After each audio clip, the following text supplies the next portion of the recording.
Okay, right on time. Hello, everybody. Thank you for joining us. My name is Robin Wheeler, and I have been at Twitter for over a decade on the sales team in various roles, and I am excited to be here and joined by Yoel Roth, who is the head of trust and safety, who's also been at Twitter for a very long time, and Elon Musk, our CEO, new CEO, chief twit, chief complaint officer. Depends. What else are you calling yourself today?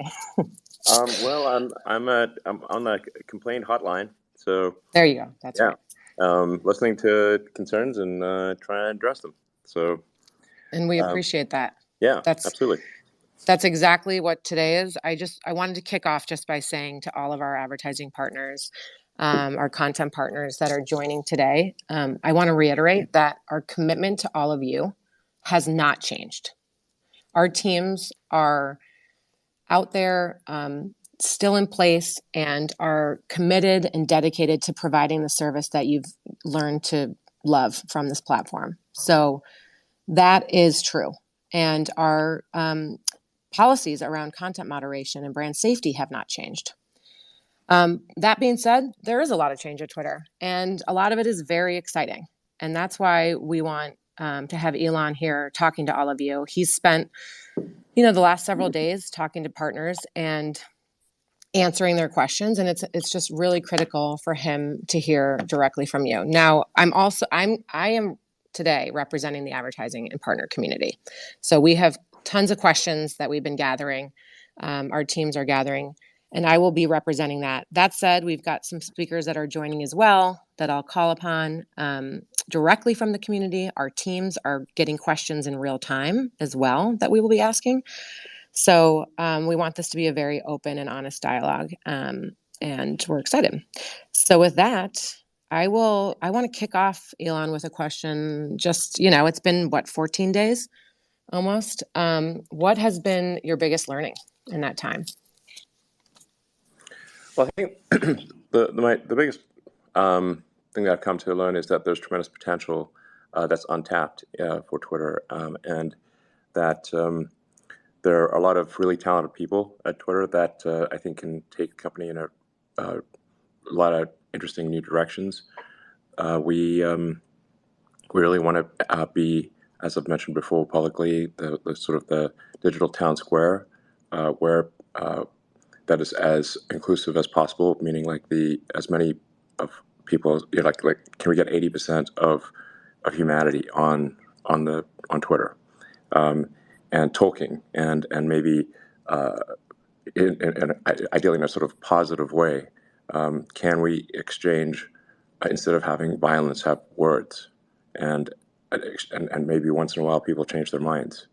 The overarching goal here is like, how can we make Twitter a force for good, for civilization, and we'll just keep changing and adapting until that is the outcome achieved.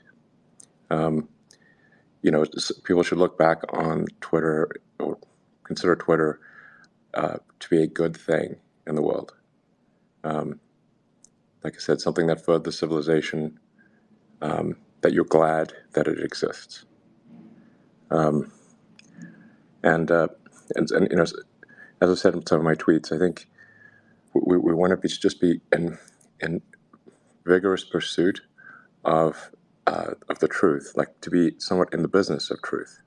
Now, truth can be sometimes a nebulous concept, but we can certainly aspire towards it. And I think even if we can't get there completely, at least trying our hardest to get there is it is a worthwhile endeavor. So, this is a big part of why I think it's important to try to get as many people as possible verified. So, and I want to kind of explain a bit about this sort of blue checkmark verification thing, and why I think it is so important, in fact, necessary.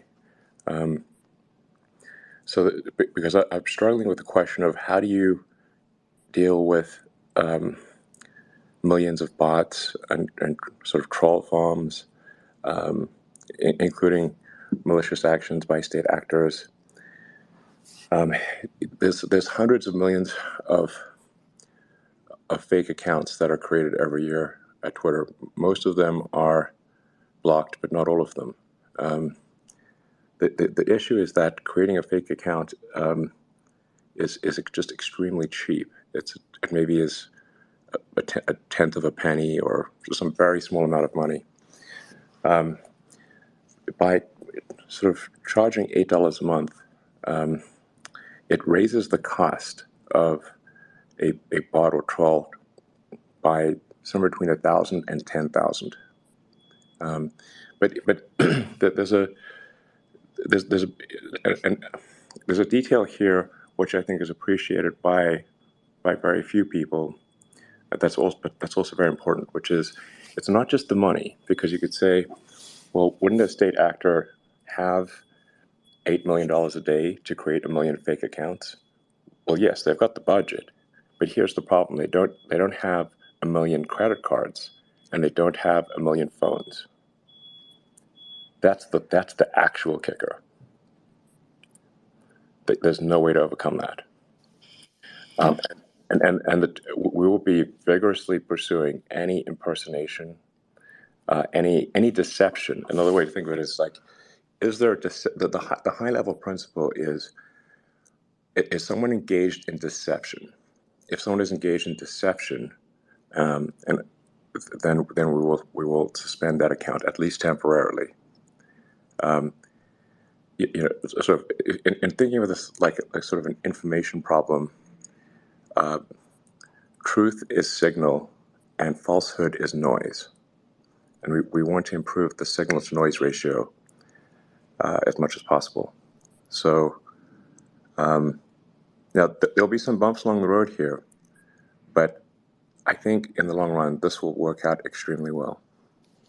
Hey, Elon, can I ask you about some bumps? Like specifically, representing our advertisers and our partners. Like we talked about this idea of an official label for accounts. Yes. And then I think there was a tweet today that said you killed it. What's the update on that? Because I think this is definitely a concern from our partners that, there needs to be a way for them to identify their identity aside from just anyone that can pay the $8. And this is, critical as they think about the future of their representation on the platform. Sure. So the problem with the official is that, apart from it being an aesthetic nightmare when looking at a Twitter feed, is that it was simply another way of creating a two-class system, and therefore sidestepping it wasn't addressing the core problem of there are too many entities with that would be considered official or have sort of legacy blue check marks. But I go back to what I said earlier, which is that we're going to be extremely vigorous about eliminating deception. So if someone tries to impersonate a brand, that account will be suspended, and we'll keep their $8. And they can keep doing that, and we'll just keep their $8 again. We'll keep their $8 again. Great. Do it all day long. They will stop. So if the key point here is someone engaged in trickery. If an account is engaged in trickery, we will suspend it. And they will try, of course. They will try. But it starts to get expensive, and they start to need a lot of credit cards and a lot of phones. And eventually, they will stop trying. Yoel is, I mean, Yoel, would you like to sort of add to what we're doing here? Sure. I think the key bit is what Elon just said. We know that bad actors of all sorts of types are going to keep targeting Twitter, whether it's to try to run cryptocurrency scams or to try to spread misleading content about an election. These are the threats Twitter has had to deal with for years. But what our goal is to try to change the cost benefit calculus for some of those bad actors. And there isn't one universal solution that's going to instantly solve the problem. That's not what the changes to verification will do. But they start to add more and more costs to adversaries. They start to give us more and more information.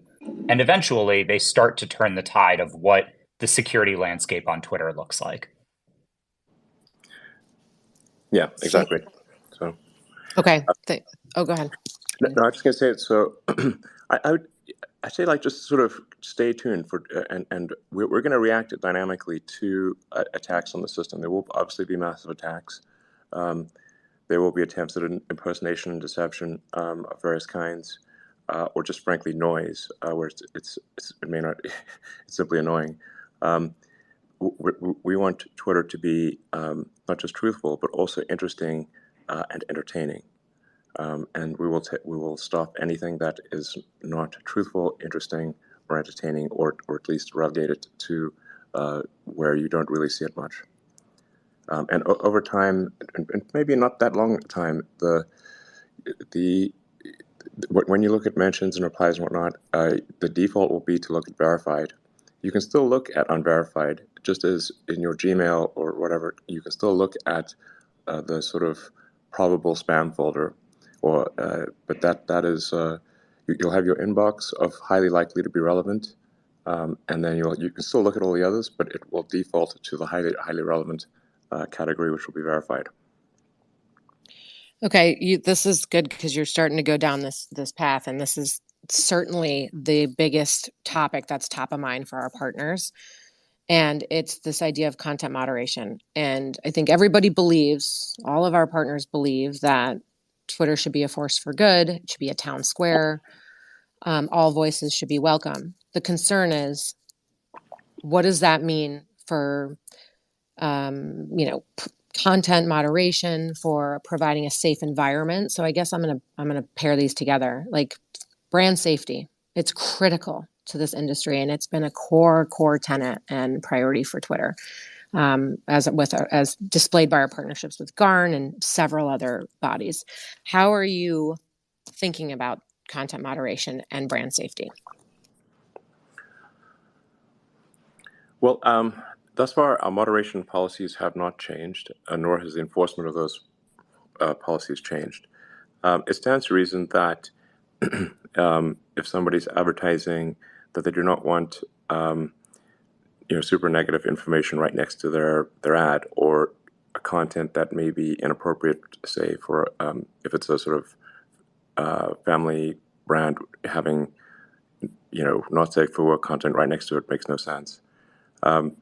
So we are going to work hard to make sure that there's not like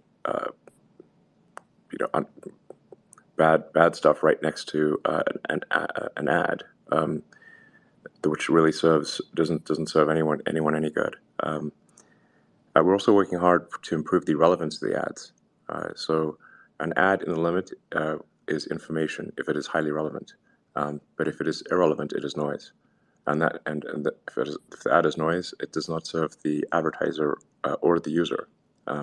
So I think brands should rest assured that Twitter is a good place to advertise. And if we see things that are creating a problem in that regard, we will take action to address it. Okay, that's great. What about hate speech specifically?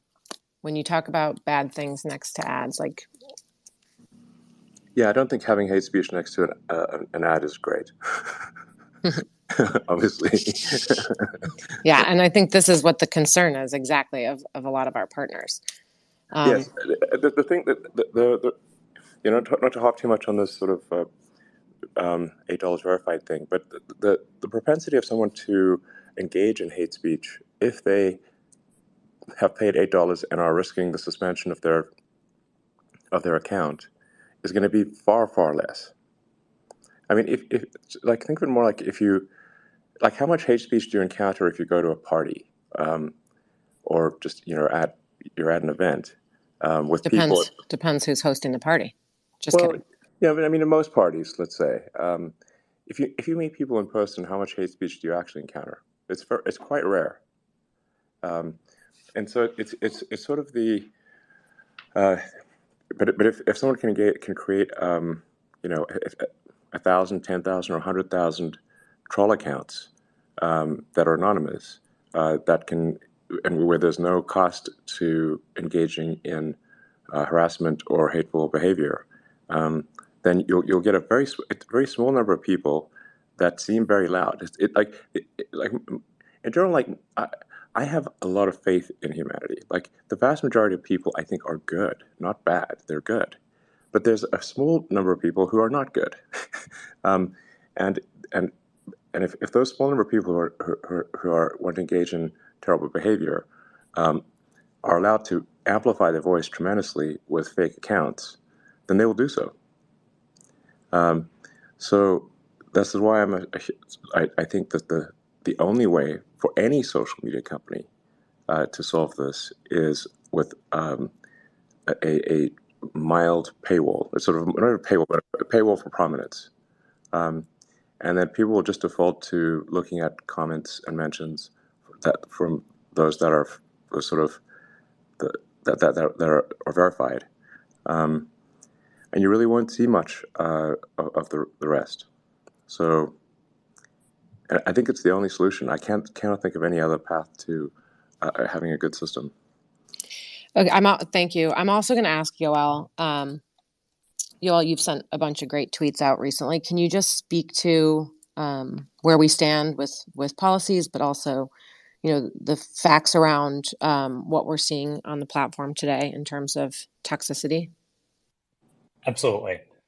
So first, to again echo Elon, our policies have not changed, and our enforcement continues to be focused on being as proactive as we can be to mitigate harm to the people who are using Twitter. There have definitely been a couple of areas where we have seen people test the limits of what the new Twitter is, even though we haven't really changed anything at all. One of the most notable being a spike in hateful conduct on our platform. And I'm going to be sharing another update on this in just a little while. But we've been focused on protecting the folks who are using our platform, on shutting down hateful conduct wherever it emerges on our platform. And what we've seen is not only that we've put a stop to the spike in hateful conduct, but that the level of hateful activity on the service is now about 95% lower than it was before the acquisition. The changes that we've made and the proactive enforcements that we've carried out are making Twitter safer relative to where it was before. And so my ask of everyone would be judge us by our results. And the results, the proof that we're going to be sharing, the data that I'm going to continue to provide shows us that we're going to keep investing in making Twitter safer for everyone every day and in delivering on that vision of creating a welcoming platform that Elon talked about. Thanks.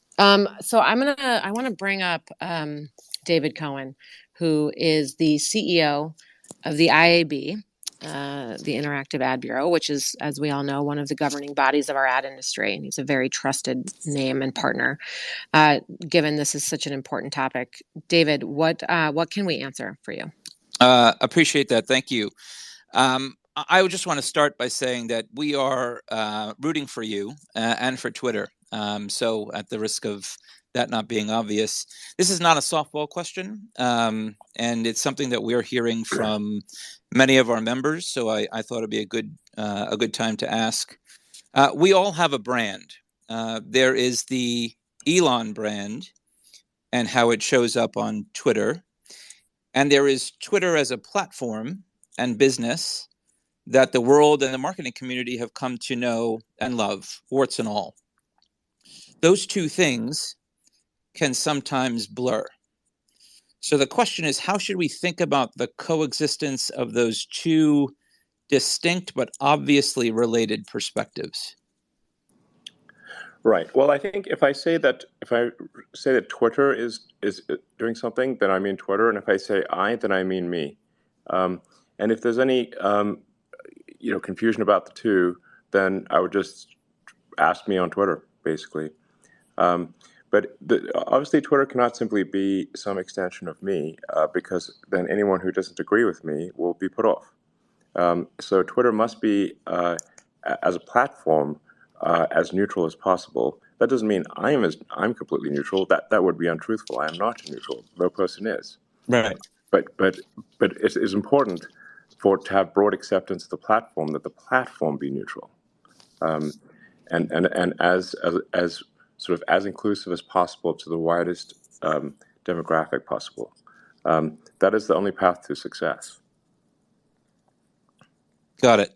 Could I do a quick follow-up? Is that possible? Sure. Yeah. Okay. This is a totally different question.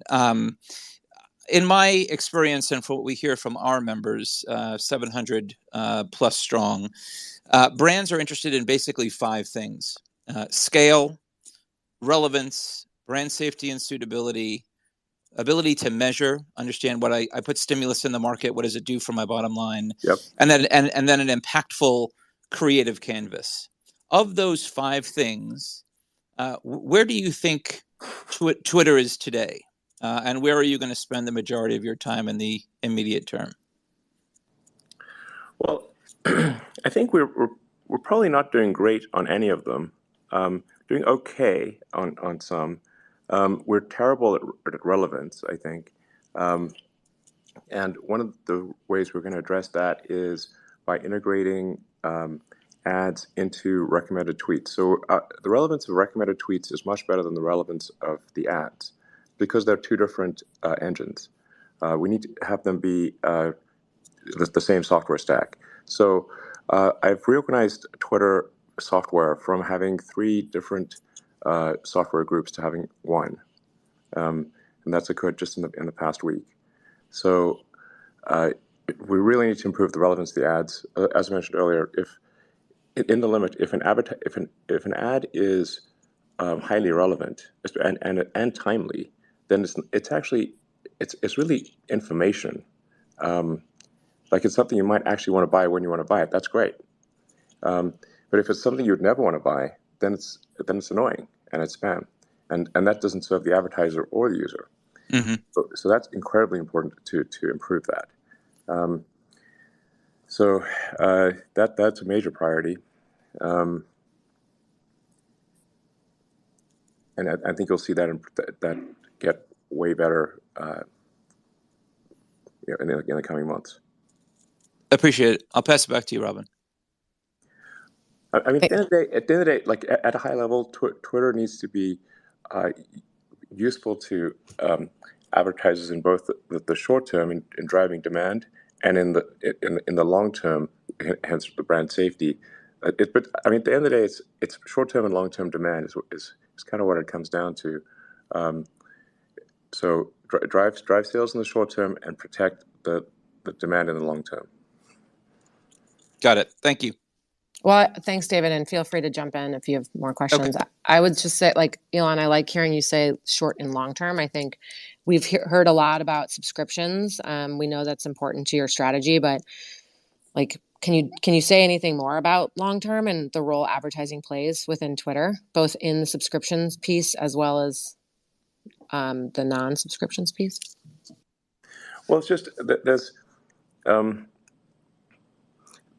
I just mean that when I hear brand safety, what I think I'm hearing is that we need to make sure that the brand overall is protected reputationally in the long term.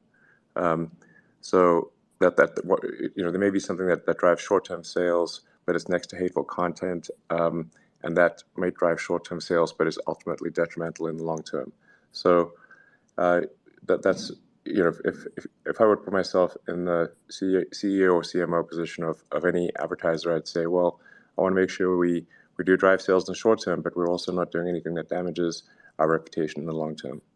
So we also need to address both short and long term factors. Great. Okay. One thing that we didn't dive in enough on when we talked about content moderation was this idea of your content moderation council. I know you tweeted about that last week, I think. Can you say anything else about that? Like, where are we at with it? What is it going to look like? How will it work? I know that's top of mind for everyone. Sure. Well, I think we want to have an advisory council that represents a diverse set of viewpoints. that is representative of, like I said, a wide range of viewpoints in the U.S. and internationally.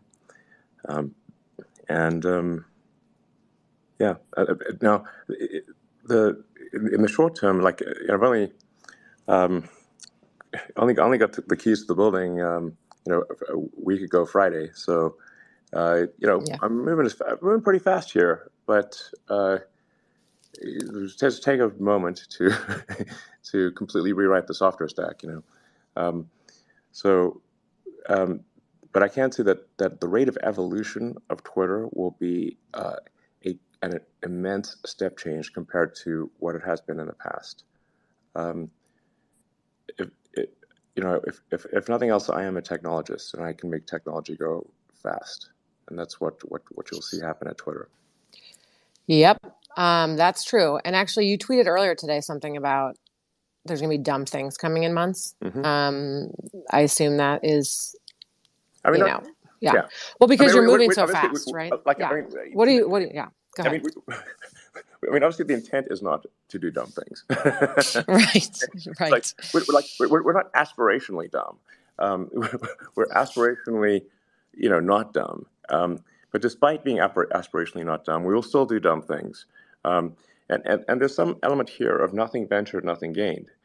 If we do not try bold moves, how will we make great improvements? So we have to try. We have to be adventuresome here, and then I think we can make some really big leaps, and have radical improvements. And then, but these come with some risk. And so, but the key is to be extremely agile. And so, if we do make a dumb move, or when we make a dumb move, because we're not going to always knock the ball out of the park. But when we make a dumb move, we correct it quickly. That's what really matters. Yeah, well, and for the record, like we're seeing, record-breaking user growth on the platform since you took the keys. So that's excellent. And, there's been a lot of conversation around Vine. And can you just talk about some of the stuff you're really excited about from a product perspective, aside from, we've already talked about subscriptions, but like what else? You've said to me to the team, like to the organization before about video and all those kinds of things. So talk a little bit about that. Yeah, video is definitely an area where Twitter has been historically weak, and it is an area that we're going to invest in tremendously. And this is, I did ask people what their interest was in Vine. Not that we would want to resurrect Vine in its original state, but just would they want a Vine-like thing, but reimagined for the future? And people were very excited about that. One of the things if somebody does become sort of a paid Blue verified is that they will be able to initially use or download 10 minutes of high def video, which we'll be expanding to 42 minutes soon, and then several hours as we sort of fix a bunch of stuff on the back end servers. Like there are a bunch of fundamental technology architecture changes that are needed at Twitter in order to support significant video. So we've got to make those core software upgrades and server upgrades in order to support a large amount of video, but we are absolutely going to do that. So it's kind of a no-brainer. We also need to enable monetization of content for creators. And if we provide creators with the ability to post what they create on our platform and to monetize it at a rate that is at least competitive with the alternatives, then of course creators will natively post their content on Twitter. Why not? So those are kind of no-brainer moves. Then also keyed off of verification, paid verified, is now we know that this is someone who has been authenticated by the payment system, by the sort of conventional payment system. Now we can say like, okay, you've got a balance on your account. Do you want to send money to someone else within Twitter? And maybe we pre-populate their account with and say, okay, we're going to give you, $10, and you can send it anywhere within Twitter. Then if you want to get it out of the system, then okay, well, now you need to send it to a bank account. So now attach an authenticated bank account to your Twitter account. Then the next step would be let's offer an extremely compelling money market account, so you get extremely high yield on your balance. Then why not move cash into Twitter? Great, that sounds like a good idea.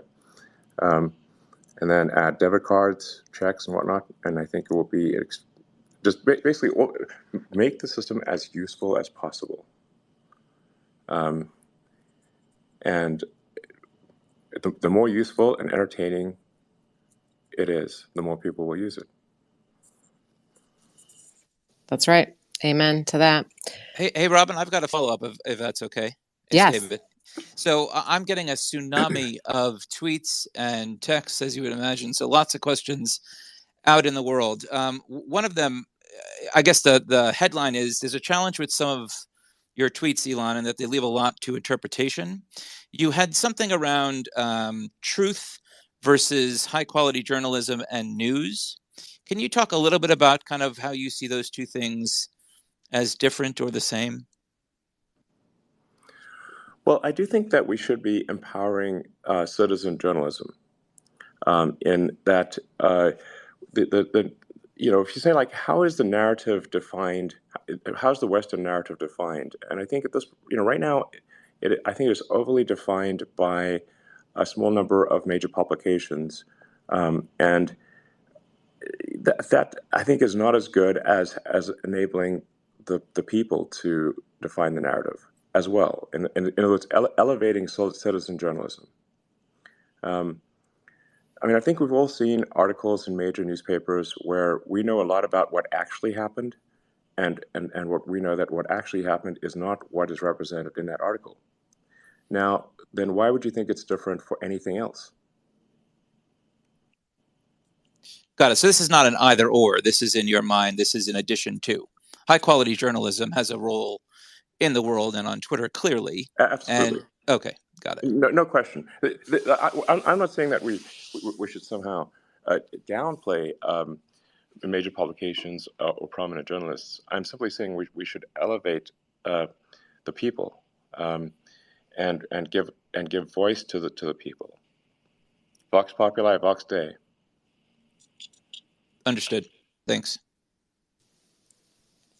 What about fact checking and fighting misinformation? Yeah, so I'm super excited by the community notes feature, formerly known as Birdwatch. Birdwatch sounded like a bit too much like we're watching you. I'm like, no, let's just be chill. Community notes, and actually that was the original name of the product.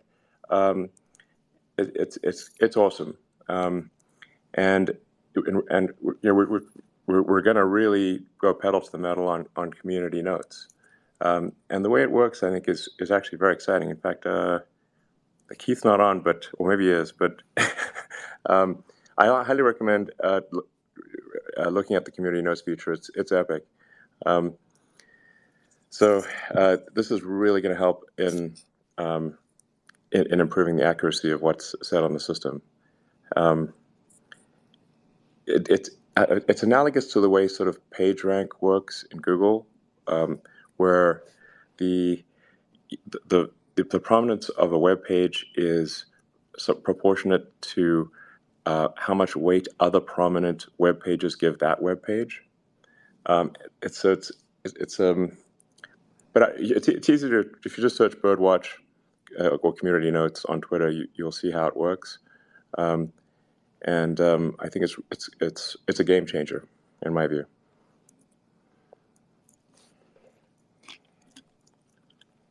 Okay, great. I'm just getting a ton of questions as well, Elon. This one is specifically about the auto industry, which you happen to be a member of as well. I know a little bit about cars. Yes, I think you do. What can you share with this community that's concerned about data protection, or how your alternative interests related to Tesla would kind of bleed over into this current role? Well, I think it's, I certainly would encourage other car makers to continue advertising on Twitter, and I would also encourage the their Twitter handles to um, be more active, and for their CEOs and CMOs to be more active on the system, and in general, I would say for brands, I think brands should tweet more. Executives should tweet more. I think that sometimes I would encourage people just to be more adventurous. Like that's certainly what I've done on Twitter with Tesla and myself and SpaceX, and it's worked out quite well. Um, so, but I'm definitely not going to do anything which is somehow advantageous to Tesla, because that's going to totally turn off any automotive advertiser. So it has to be level playing field, or we won't get automotive advertisers. So yeah, I don't know what else to say, but it's except that if there's we're just going to try to be as fair as possible. Awesome. Oh, go ahead, David. Were you going to say something? Yeah, I got another one. I'm pretty sure I'm going to ask all these questions. It'll be the last time I'm invited onto a Spaces, but here goes nothing. The check mark used to stand for something. Now, anyone that pays $8 a month can get the check mark. What's the process by which accounts are verified in this new world? Well, it is I mean, so someone has to have a phone and a credit card and $8 a month. So that's the bar. However, we will actively suspend accounts engaged in deception or trickery of any kind. So it is a leveling of the playing field here. It will be less special, obviously, to have a check mark. But I think this is a good thing. But like I said, if there's impersonation, trickery, deception, we will actively be suspending accounts. So I think it's going to be a good world. I mean, don't we believe in one person, one vote? I think we do. So I actually just don't like the lords and peasants situation where some people have blue check marks and some don't. And this is, at least in the United States, we fought a war to get rid of that stuff. So anyway, this is just philosophically how I feel, and maybe this is a dumb decision, but we'll see. Got it. David, were you going to follow up and ask if brands have to pay? Because no. I mean, that was one. Or I mean, obviously, this is a double-edged sword. It's not clearly black or white. There's clearly another side to the equation. And Elon, as you said, you're going to try it, and if it doesn't work, then you'll quickly pivot. I think that's a smart approach. Yeah. But yeah, do brands have to pay? Do marketers have to pay? Well, I mean, we are trying to be, equal treatment situation. So yes. Yes. Okay. Yeah. I mean, if somebody's really hell-bent on not paying, I'll pay it for them. Okay. Good. We heard that here. We heard that. Yeah. All right. We'll send you the bill. Wait. Yeah. Speaking of being equal, the other question that we keep getting is: do the same rules apply to you, Elon, that apply to everyone else on the platform? Yeah, absolutely. Okay. But I think we also are going to try to be more forgiving. Provided someone is not actively engaged in fraud, if somebody missteps, then I think we should maybe give them a temporary suspension, but then allow them back on the platform. But if they keep doing it deliberately, then of course they should be permanently suspended. But we have. I think we just need to. Forgiveness is just a very important principle, and as long as, like I said, as long as an account is not,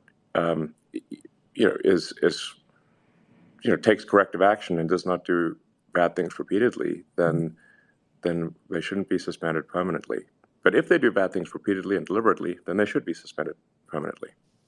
Yoel, do you want to jump in on that? Speak to like how we do it right now? Totally.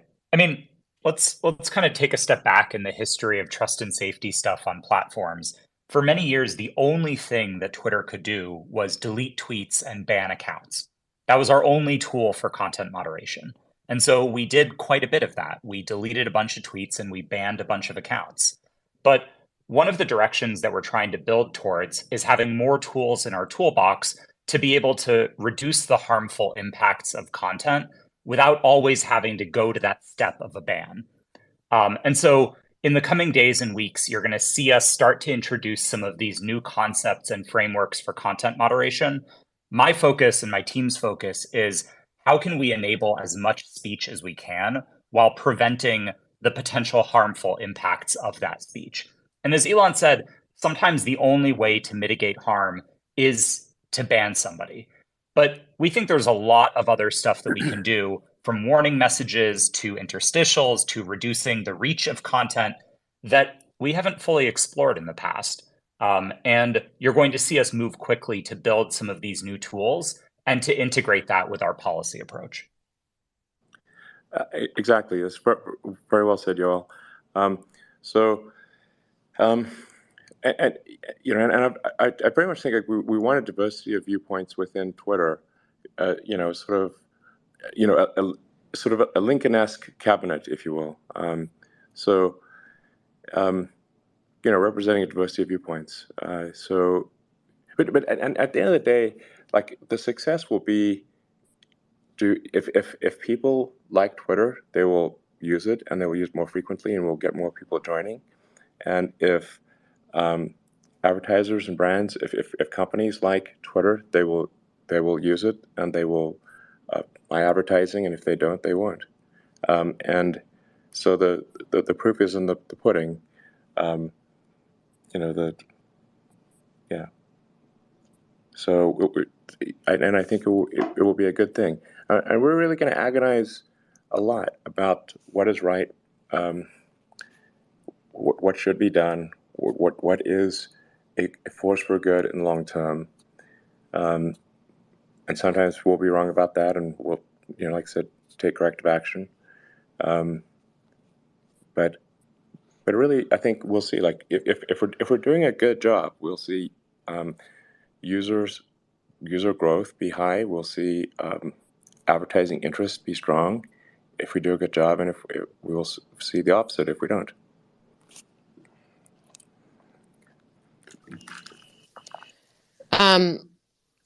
Yeah, and you talked a little bit about this earlier. I think just in terms of not wanting, you know, certain types of content, like being the town square and allowing voices of all shapes and sizes.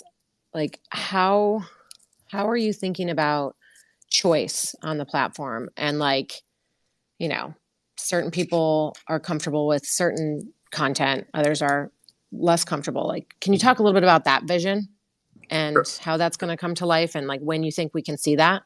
Because I think that's really an important point for folks to understand. Sure, I think there's a big difference between freedom of speech and freedom of reach.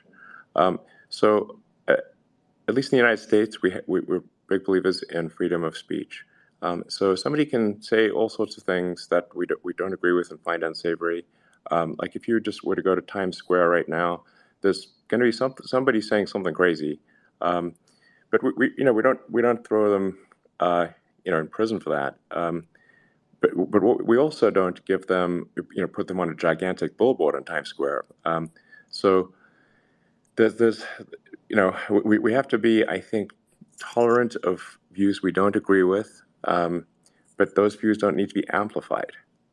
That's like I said, giant difference between freedom of speech and freedom of reach.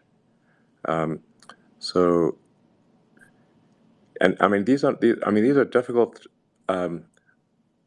moral concepts to grapple with. But like I said, we'll do our best to do the right thing here, what we think is the right thing, and adjust course if that does not seem to be working. Okay, I'm just getting more questions, so I know we're going in different directions here, but some of our retail partners were excited to hear you talk about commerce and everything you just outlined. Can you say how this could come to life and how it could help merchants of all sizes accelerate their business? Because that's kind of what they're hearing. Yeah. I mean, we've got a lot to do on the software side. I can't emphasize that enough. So we've got to write a lot of code here, and we've got to change a bunch of the existing code base. So, but we want advertising to be, like I said, as like highly relevant and timely, and really try like approach in the limit. How do we get the ad to be as close to content as possible? I mean, if you're shown an opportunity to buy something that you actually want when you want it, that's great. That's content. It's something. It's like, wow, you just served somebody's need. That's awesome. On the other hand, then the other side of the spectrum is if you show somebody a product that they would never want, then it's not helping. It's not helping the company who's advertising. It's not helping the user. So we're going to be super focused on like how do we get it as relevant, make that ad as relevant and useful as possible. We'll also be quite rigorous, or aspire to be rigorous, about any product that is. We will I would not allow products that don't work or are actually, in some cases, just. I mean, I bought a few products based on YouTube ads that didn't work, and I felt, damn it, YouTube should really have not allowed that ad. And we on Twitter, we're going to be like, okay, we need to serve the user, we need to serve the advertiser, and when both are served, we have a good situation. So and then from a commerce standpoint, if you're able to buy things quick, effortlessly on Twitter with one click, that's great. Like the more we don't want to make buying things inconvenient or require going through many steps. The easier it is to obtain the product or service that you want, the better it is for the user. Yeah, no one is going to argue with having a more performant product and solution and more relevant ads from our clients and partners. David, were you going to speak? Yes, I got another one. So clearly, Elon, Twitter and you are moving quickly and decisively. You mentioned a content moderation council that is going to be put together. I guess the question is, how quickly is that going to materialize, and who's going to be comprised of whom? What kinds of folks do you think?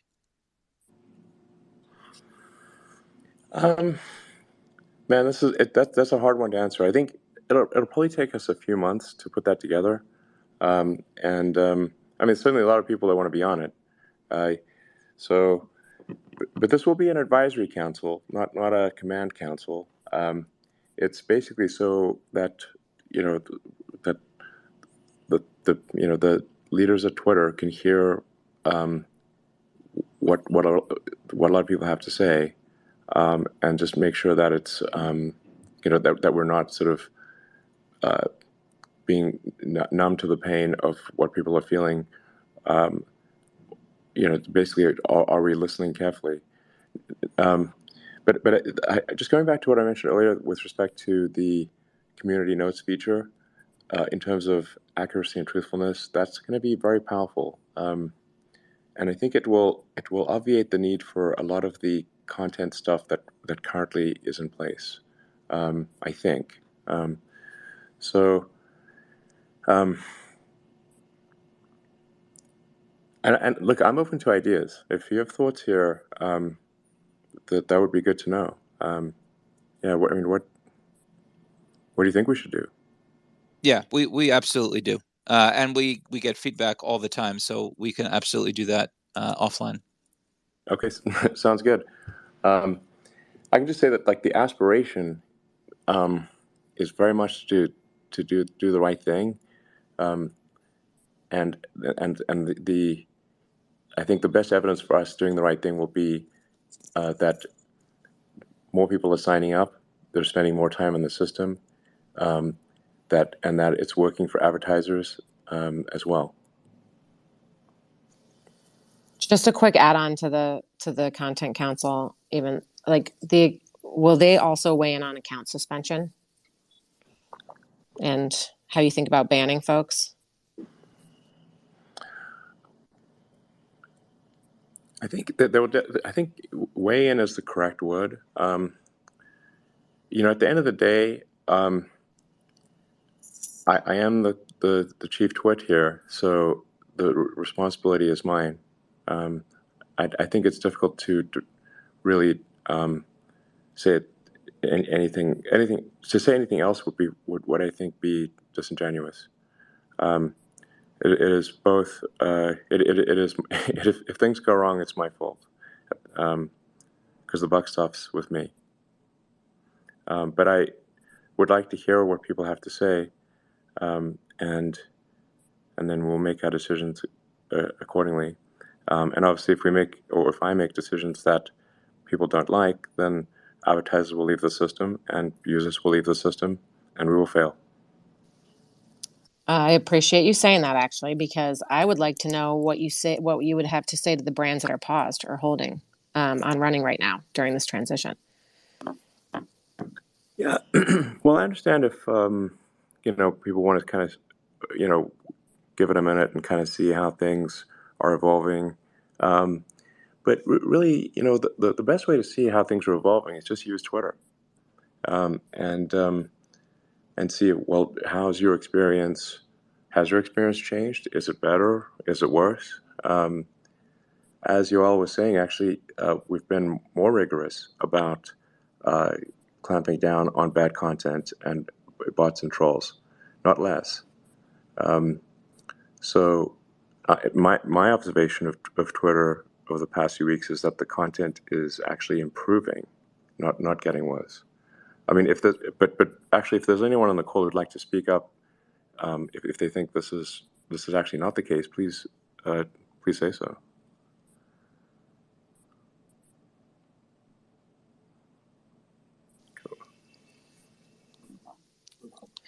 Okay. Well, what I will say is that you have repeatedly said you want feedback and suggestions and thoughts. So this community is, as you have seen, is not afraid to speak up and has plenty of suggestions and ideas and wants to be engaged with. So that's definitely going to be an ongoing as well as a firm next step.